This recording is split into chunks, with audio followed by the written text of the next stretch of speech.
Bem-vindo. Bienvenue. Karibu. Marhaba. Welcome to Thriving Africa podcast, where we're all about trade and economy on the African continent. We'll be discussing and analyzing intra-African trade, highlighting key projects, providing concrete tips, and experience sharing. Welcome everyone for this new episode of the Thriving Africa podcast. I am so excited to be today live from Harare, Zimbabwe, and to be here with Professor Rukuni. How are you, Professor? I'm great, Shiraz. How are you? I'm very good. Thank you so much for taking the time to meet with us. And I am so lucky. I've heard so much about you that I know it's a privilege to be next to you today and pick your brain. The pleasure is mine. Thank you. So before we get started, I'm just going to give a quick introduction about you. So Professor Mandi Rukuni, hope I'm pronouncing it correctly. Correct. Perfect. Is a development analyst and strategist in several sectors, including agriculture, land reform and resettlement, rural development, business, finance, government, and education. With vast experience in food security, agriculture policy, land policy and governance, national and international agricultural research system, and community-based natural resource management. And I've seen also, I would love, and we were going to dive into it, that you worked with UNDP, with NEPAD, with the World Bank. You are the expert when it comes to especially agriculture, agritech, land resettlement. So this is a little bit what we're going to be talking about today. Great. But before we dive in those topics, for people that do not know you, can you tell them maybe a little bit more about yourself and how did you end up also in this career and what still motivates you today? I actually started off as an academic from 1980 to 2000, actually in the field of agriculture. And most of it I was with the University of Zimbabwe, where I was Dean of Agriculture. But I was not a conventional academic. I did lots of other stuff. But since then, I did work with an international, call it philanthropic organization, where I was Africa director for 12 years. And then after that, I've spent most of my time actually on the land issue, not just in my country, Zimbabwe, South Africa, and several other countries. And a lot of time with NEPAD, because remember the Comprehensive African Agricultural Development Program was put together by the Africa Union and is being run by NEPAD. And I've done strategic review for NEPAD for them, and I assist them in implementing the program. Perfect. That's my experience over the last 40 years. I love it. So I'm going to have two follow-up questions on that. And I want to start first with the question of land resettlement. Why do you think this question is so crucial for Africa's future and for Africa? Well, land is the primary resource that any nation uses to move from being a primarily rural agrarian society slowly into an urban industrial giant. Those steps start with the way people utilize land. And as progress happens or doesn't happen, land reforms become necessary.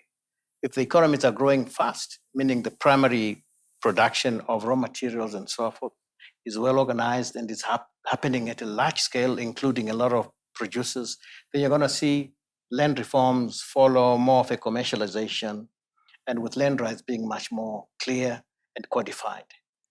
But if that doesn't happen and the economies are not growing and people are getting poorer and the rich are getting richer and poor are getting poorer, like in most African countries, then land reforms become a little bit of a conflict because then you have the advancing part of the economy, the land, people want land for commercial purposes. Yes. And usually it means taking it away one way or another from the poor ones who are just scratching for a living. So basically land issues are going to be with us for a long time. Doesn't matter whether you're at the beginning where 80% of the population is rural, or you're at the end where 95% of the population is urban. Land still dictates. For sure. Just the economy, but also the environment. I cannot agree more than that. And actually, you made me think of how, and I want to dive into agriculture very soon, but just before that, because you were talking about how there is conflict when it comes to land. And when we look at the lands, and so in Algeria, for example, a lot of our land is whether owned by the government or by private, and you have those that are considered agricultural land. And if they are considered agricultural land, then you cannot build on it. This is a no. How can we make sure that the agricultural land that we have in Africa, and for those who do not know, we are one of the richest continents when it comes to the richness of our land in all levels, whether it is for the food or the minerals, right? But how can we make sure that we understand as African that this is really one of our richest things, that is really that we need to value it, and not just for industry or just selling it for people to do hotels or factory and all? How do you think? You're so right, Shiraz. I mean, 60% of all arable land in the world is in Africa. And 30% of all non-valuable minerals in the world are under the soil in Africa. It's by far the richest, wealthiest country with the poorest people. But the other thing that's happening in Africa is that agglomeration, or the building of what you might call modern living habitats in Africa, tends to be along newly constructed highways. And sometimes it's right straight through agricultural land. And even with old cities, the smart city approach of confining cities to smaller spaces so that they don't encroach on agricultural land is a difficult one. But it's just easier to gobble up more rural agricultural land. Yeah. And I'm sure you have seen it even here in Zimbabwe, that Harare is just sprawling out uncontrollably.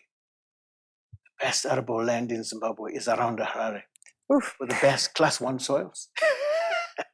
2 meter deep of pure high quality soils, but people are building on that. So it is a combination of seeing what you might call a planned physical planning process, spatial planning.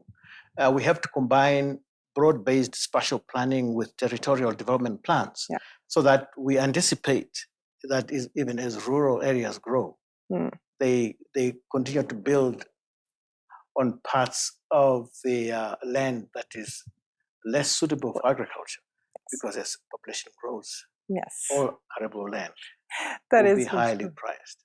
That is for sure. And it's so interesting that you said that, because when people talk about or think of rural land or agriculture, there's a misconception that it's outside the big cities, that it is in the countryside. It is not within. So it's kind of interesting how you mentioned that actually it's just around Harare. So you need, as a developer, as a government, to make sure to prioritize, you have to see the future, because maybe today you might need the settlement, you might need those houses, but if this is what could feed your people, what are you going to do? What are you going to do? After all, as you know, every one of our 55 African countries, every single one is in some kind of middle income trap. Yes. Where the poor really are still poor and getting poorer, and the economies are not growing. And the cities are interesting because people are moving to cities, but there are no manufacturing jobs. So it's urbanization without real serious jobs. But what the opportunity is, as you've kind of alluded to, in and around the cities, the urban and peri-urban areas, is where the most lucrative horticultural businesses are happening. Yeah. It's where all the young Africans are learning how to grow vegetables, fruits, even keep smaller livestock, because as people become more urbanized, they also want to consume more vegetables, more meats, fish. So once again, with good planning, it is possible to get to confine the cities so that the cities grow up rather than sideways, and ensure that the urban and the peri-urban parts can be highly valued for producing these high-value commodities and improve the food system.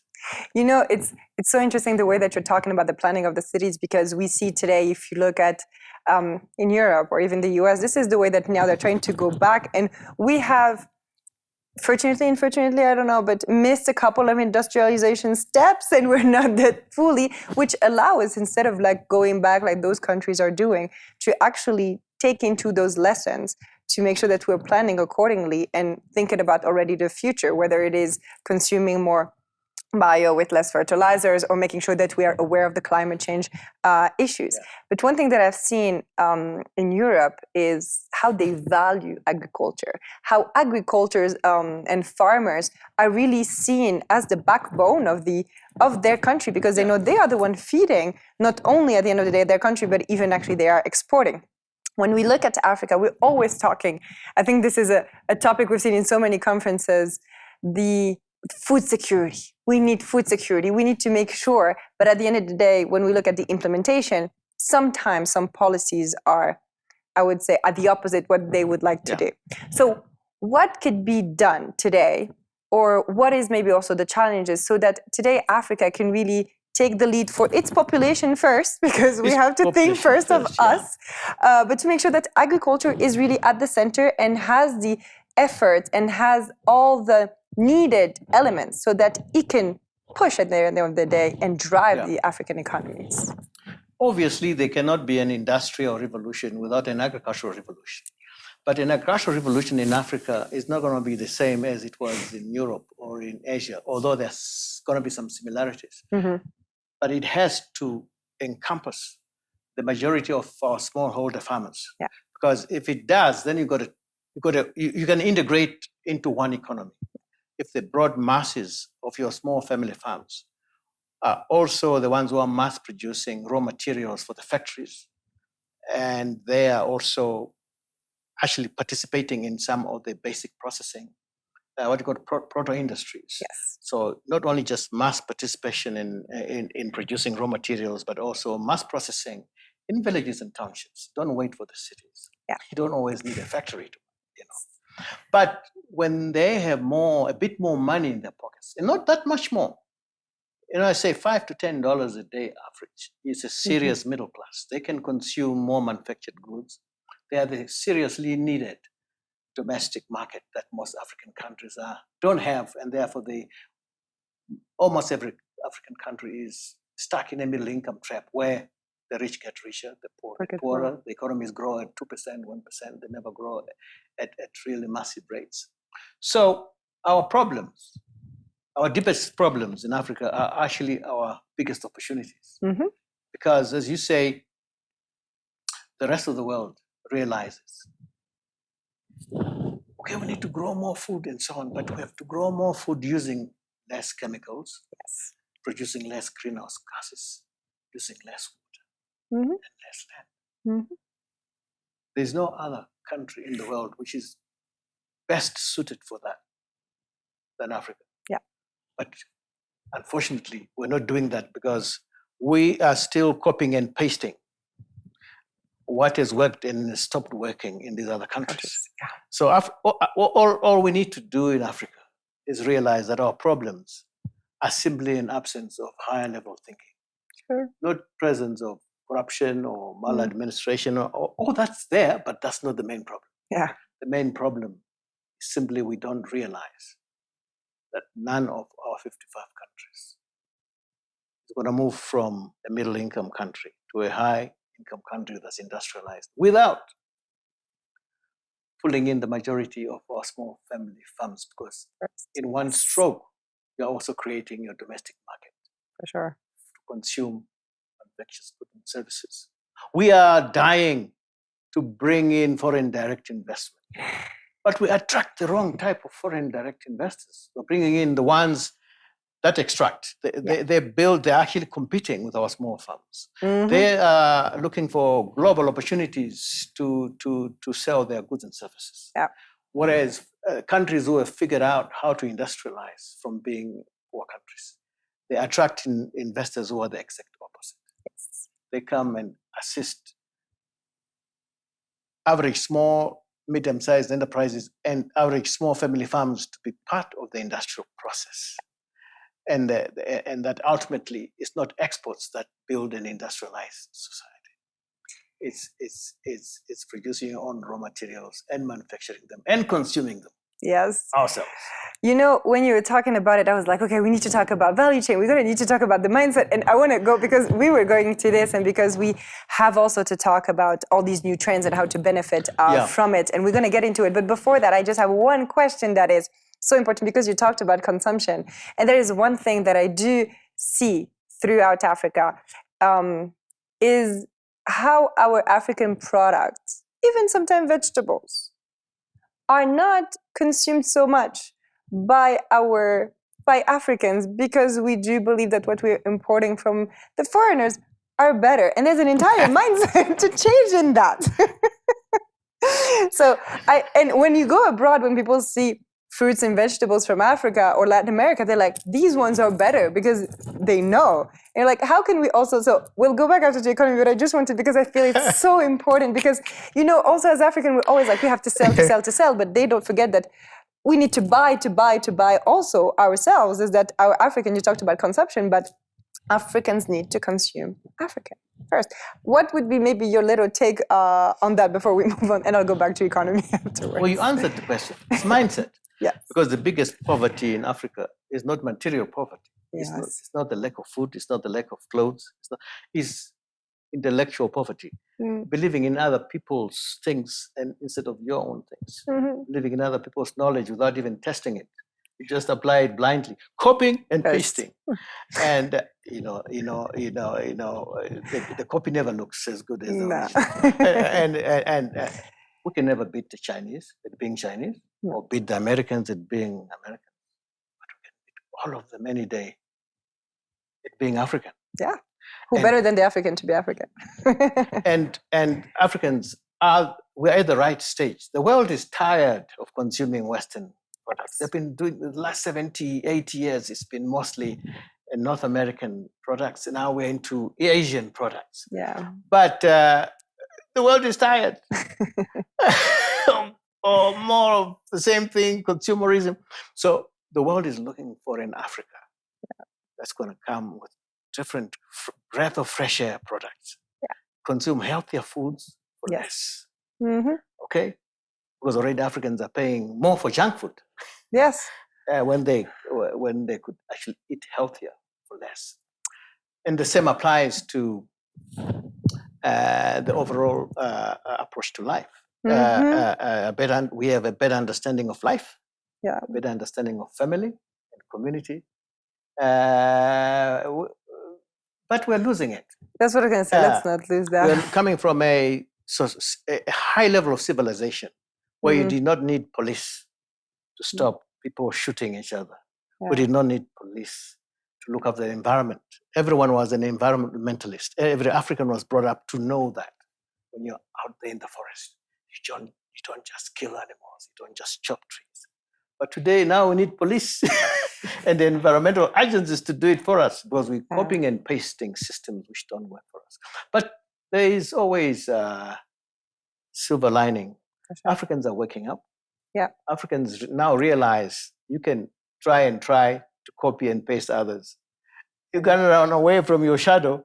It's too late. You have to accept you're African. For sure. And that, in actual fact, a lot of our answers are from within Africa. They're not going to come from outside. I couldn't agree more. And you know, when you touch upon it, is when I look, for example, I grew up in Algeria, right? So my entire, and then I left it, and whenever I come back, and when I was a kid, for example, when we would buy sodas, sure, not healthy, but still fine, we used to, it was in a bottle of glass, and what we would do once it's done, we go to the shop, and I would give it, and then I'll take another one. So sort of way of recycling, right? Yes. Or whenever we'd go, we have what we call like it's like découvert. It's like something. It's like the bags that are not even recycled. It's actually made by hand. And I know in Africa, in other African country, there is also. And this is with what women would go to the market and do. And now you see Europeans doing it, so it becomes trendy. And you're like, this is part of who we were and how we worked our entire life. So why does it have to be because you see it in another country? Then it means that it's better.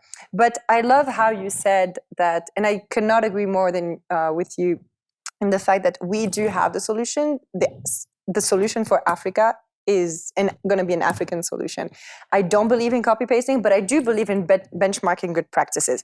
So seeing 100%. What happens elsewhere, see what might resemble, but how we can adapt it. And I would want to talk a bit also about Zimbabwe, because, for example, if I talk about Algeria because I know it also a bit better when it comes to agriculture. Yeah. We have the Sahara, right? But we actually do agriculture in the desert, which There you go.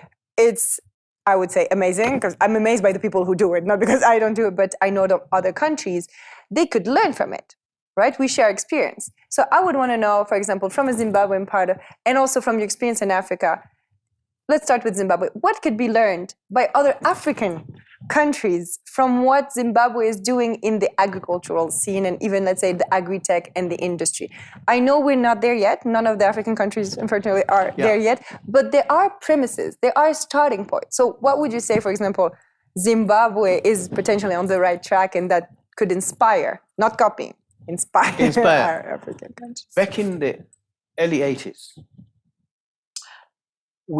Zimbabwe got a few things right very quickly after independence by pulling in a lot of the smallholder farmers to start being major players in the economy. Something unbelievable happened.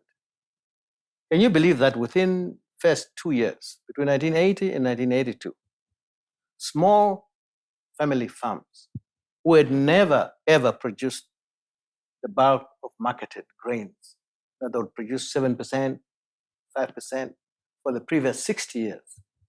Within 2 years, they were producing 50% plus. Because at that time, the government was able to connect these small family farms into the markets and have policies to support these farmers so that they could not just produce, but also aggregate the product and get it to the market. And in reverse, also be able to participate in the market economy. Yeah.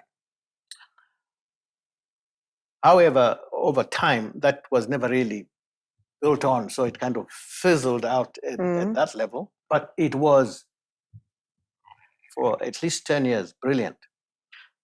Then the other thing that happened, a lot has been said about our fast-track land reform program, which basically dismantled the large-scale commercial farms. Okay. But something amazing also happened that the rest of the world would learn from. Up until the year 2000, when the large-scale land redistribution started, small family farms did not produce any tobacco at all. Okay. Zero. Between the year 2000 and 2010, 100,000 started producing tobacco. Why? Because they had been told before, if you're small, you can't produce tobacco. It's too complicated. It's all year round, from seedbed preparation to fumigating the soils, to all the way to curing tobacco is the most technical thing. You needed big curing barns and so on. Well, they started curing the tobacco in their kitchens. And within a year or two, made enough money to build small curing system. And the technology changed to suit small family farms. Yeah. Today, our small family farmers are still the largest tobacco producers in the world. I know tobacco is a dying crop and they have to shift, but the point was still made. And I would say that those are two examples of how African governments could believe in small family farms once more time. Yeah. As the one stroke you need to do all the above. Include as the largest population of in your society. Upgrade the food system from the bottom, because they are already in the food system. And put enough money in their pockets through participating in the economy in ways that make them a middle class. Meaning, not because they have too much money, middle class, meaning they are not poor, but they are not wealthy, but they can now consume manufactured goods and services. They can improve their consumption of fruits, vegetables. Now they're in the economy. Now they can grow. You mentioned Vietnam earlier on. That's what happened in Vietnam, except that in Vietnam, like other Asian countries which figured it out, they do it in a way that their entire government, their entire budget architecture is there to uplift everybody. Whereas in Africa, it's a silo thing. It's only one or two ministries. And not enough effort goes into upgrading the rural sector in Africa. Not one country has figured that out, unfortunately. You know, there. I'm going to rebound on that part so that I'll go back to the part that I know we're going to take lengthy. But indeed, when you look at the Vietnam, it's such an integrated strategy where all the ministries work together in synchronicity. And their first goal, because when you look at Angola, Vietnam, 30 years ago, same thing.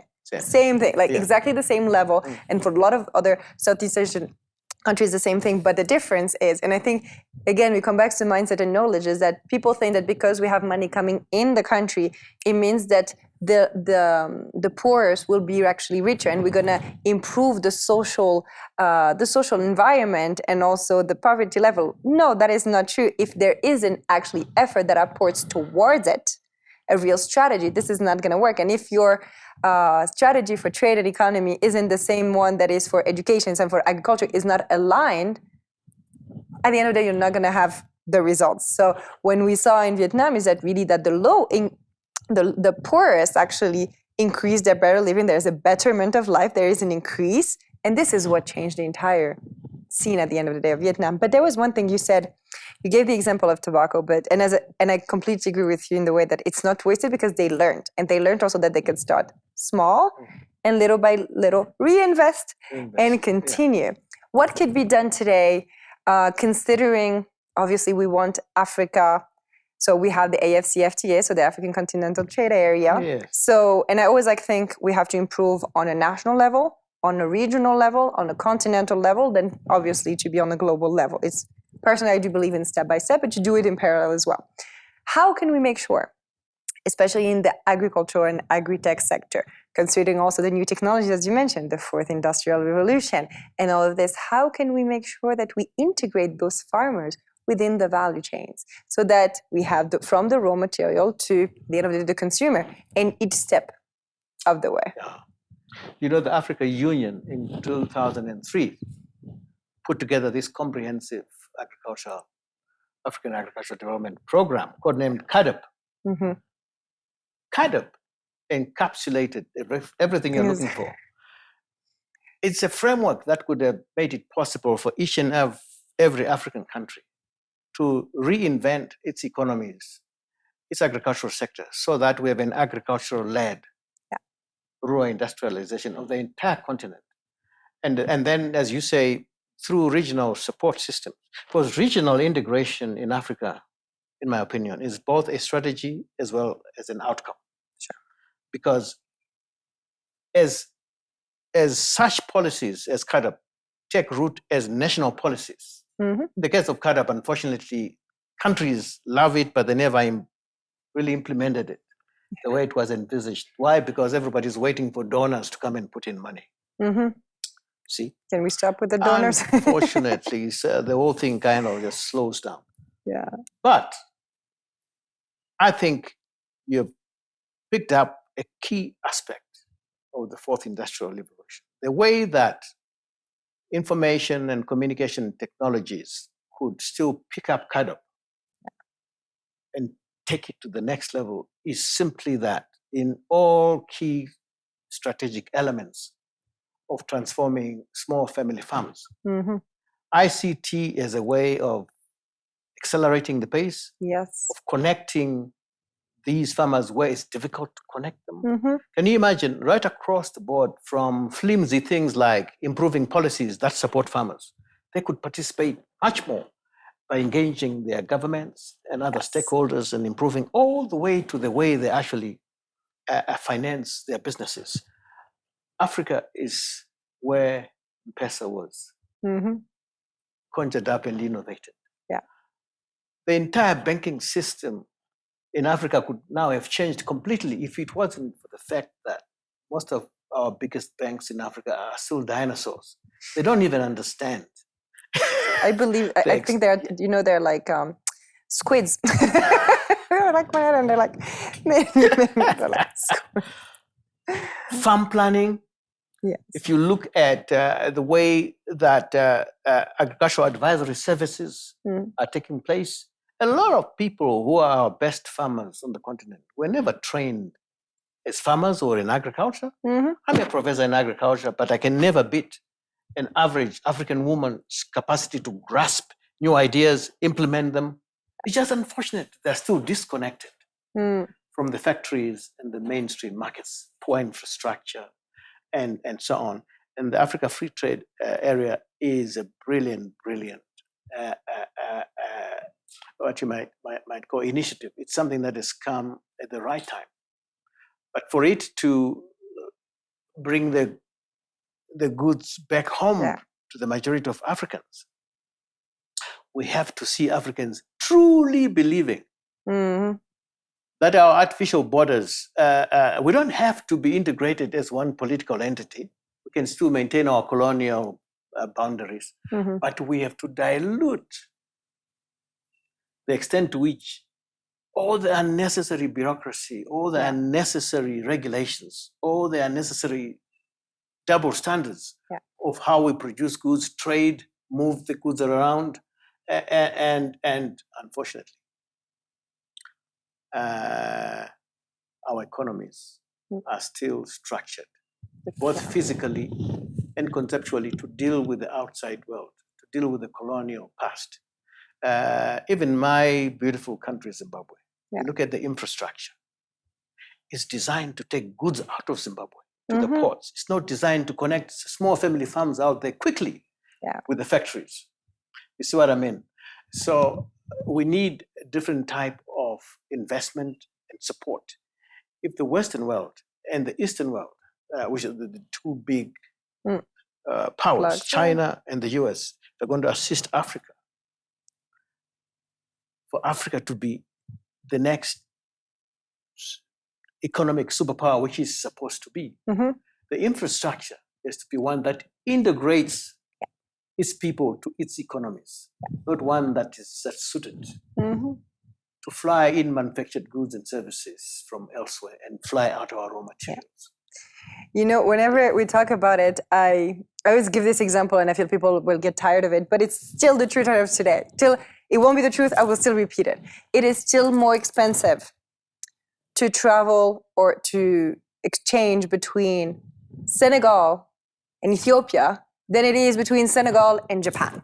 There you go. I mean, look at the map. I mean, I look at the map, and as far as I think Japan is further. It's like, from what I know, there's no land, there's an entire ocean, right? So I'm like, from what I know, there's quite, so it's not logical that we don't have this connection. It's not only further, you can't even see it even on the map. It's like on the other side of the globe. How can you do that? And this is why, yes, infrastructure is so important. And I always like to say, it's like there's some basic infrastructure, and depending on your level of advancement when it comes to a country, maybe basic infrastructure means electricity, maybe it means road, maybe it means education. It's up to you as a government to see and to know. And with what you were saying, I believe in the top bottom, because yes, we need the vision, we need the leadership to tell us this is where we want to go, but we need the bottom up. Because you need to understand really what is going on, because sometimes we are disconnected, which is fine. We are all disconnected. If I wouldn't have come here today in Zimbabwe, there's a lot of things that I wouldn't know. If I didn't meet you, I wouldn't know, for example, that the most Sahara Bowl is actually around Harare. If you don't tell me, I don't know. It's also about keeping this mind always open and making sure that we are connected. And I want to dig a bit deeper on that question of connection and innovation. So there is an entire, let's say, positivity and encouragement and push, like, politics and all about innovation, about changes and all the transformation that's going to come. What do you think will really be the benefit of innovation in the agriculture and agritech sphere? And what can be done to make sure that we actually utilize it with it really at its best? Because everyone's talking about it, and sometimes it's just a question of connection. But what do you think? How can we make sure that we do innovate, we do integrate it fully? Honestly, life is about innovation. Well, I'm sure the creator who created everything is nothing other than an innovator. I mean, you must explore, you must experience, create, and I mean, the innovation is the most important quality for any civilization. Unfortunately for Africans, we have been misled into thinking that science, the way it has been sold to us, is the only way to innovate. I can tell you I'm well trained in in Western style science, and I know its value, and it's got a lot of wonderful values. But technical know-how, inventing something in the lab, is not an innovation. Mm-hmm. Innovation only exists when some idea, some technical finding, or it is translated into social and economic success. Yes. Then it's an innovation. But today, science is just sold as innovation. If you're doing science, you're working on innovation. Well, Sure. we would have solved Africa's problems a long time ago. For sure. So it's just a tool. Mm-hmm. It's about the extent to which an average African goes deeper into understanding at a much deeper intellectual and spiritual level our vast relationship with the environment. Mm-hmm. Use even our metaphysical heritage to then use intuition into what else we should be looking at. Because our ancestors came up with brilliant innovations, but they didn't spend one day in the lab. The environment was their lab.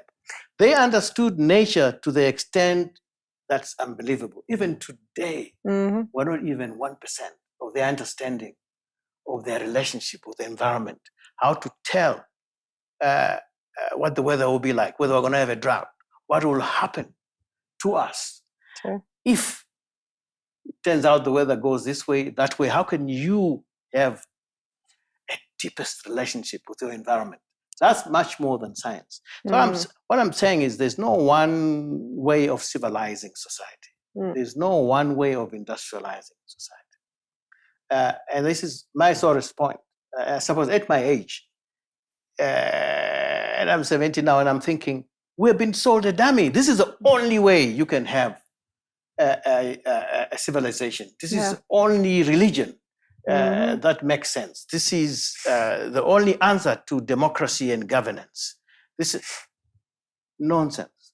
Yeah. There's a million ways of advancing human civilization. And I think for Africans, that's the problem. So ICT is a liberator for Africans, just like COVID-19 was. It was actually a liberator for Africans, but we never took advantage of all these things. COVID-19 for me was a wake-up call that you can have the best civilizations in the world, they cannot even deal with one little virus, but they've got the best health systems. Well, Africa, we don't have anything, but we survive. Because we don't even know what it is we're doing on a day-to-day basis that makes us more suited to dealing with new diseases and pathogens. But anyway, sorry to pack it. I say it's a way of saying ICT should liberate Africa even more. But our way of benefiting from the fourth industrial revolution is not going to be the same as the rest of the world. It's going to be actually connecting the bulk of the population that's not connected. It's not going to help just you and me and my sons and daughters who are already kind of connected to the world on WhatsApp, whatever, Facebook, blah, blah, and then being able to develop products to improve how to market our products and market our businesses. That's brilliant. But you still have 80% of the population who are left out. So agritech should be about connecting those so that they can also explore, they can also create more, they can also innovate more and enjoy more. Because at the end of the day, life is too short. Somebody said, I can't remember who it was, said, we're here for a good time, not a long time. Yes. So, and Africans always knew that. So innovation should help people to experience a lot in their short lifetimes and enjoy more. I agree. You know, I like when you said, because that is true, there is a real distinction between invention and innovation. And sometimes innovation can be as changing the way that we are communicating, that's as innovative as it is, because the result is different and you took just a different approach. Innovation, that I think when people think of innovation, they feel like it has to be really breaking the rule, breaking completely everything. But actually, no, sometimes innovation is just doing something differently and having a different results. And I love, yes, COVID, I think personally, COVID was an opportunity to create those webinars that I did where now we're connecting Africa. If it wasn't for that, if it wasn't taking an opportunity, but I do believe, yes, as African, we need to find how can we take the opportunities that are presented to us that suits us. And when it comes to communication, because there are some farmers that they don't want to use the internet, but they still have, and you still have in some countries, some they are not even connected with telephone. So it's like we have different steps. All countries are at a different level, and you need to cater to that. You need to see what they need so that they can get into what you actually need. I'm going to have two final questions for you. The first one is there anything that I didn't ask you that you would have liked me to ask you? So that if any question.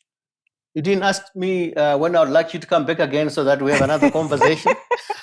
Well, we said that next time we meet will be in Algeria in May. Okay, right? So answer that one. Next question. Then the final question would be, this podcast is all about, it's called Thriving Africa, right? And it's about trade and economy and what is like the tools, the ideas, how we can move forward really Africa. Is there one thing, one advice you want to give people, whether in the innovation sphere, in the agritech sphere, in the agriculture, what would it be? What would you like to tell them? I would say in Africa, you made a brilliant point to enhance what I was trying to say. Invention is not necessarily innovation. And until an invention makes social and economic sense to the bulk of the people, it's just an invention. It's not an innovation. And on that point, I would like to say that I think most of the innovations that are possible in Africa are institutional innovations. There's too much emphasis on technical innovations. Everybody thinks study science, maths, STEM. I think our institutions are where the biggest challenges are for the technical innovations. It's in the traditions, the laws, the beliefs, the way the institutions are not designed for mass participation. It's the way there's failure everywhere in the markets, in the key organizations that are supposed to support small business sectors. So I think I would spend more time looking for institutional innovations that pull along the technical innovations. That is true. It's the environment and the context, and it's back to basics at the end of the day. Thank you so much, Professor Rukuni, for your time, for everything you said, and thank you for being part of this podcast. And for everyone who's watching, we'll see you in the next episode. Thank you so much. Thank you for blessing us. Thank you.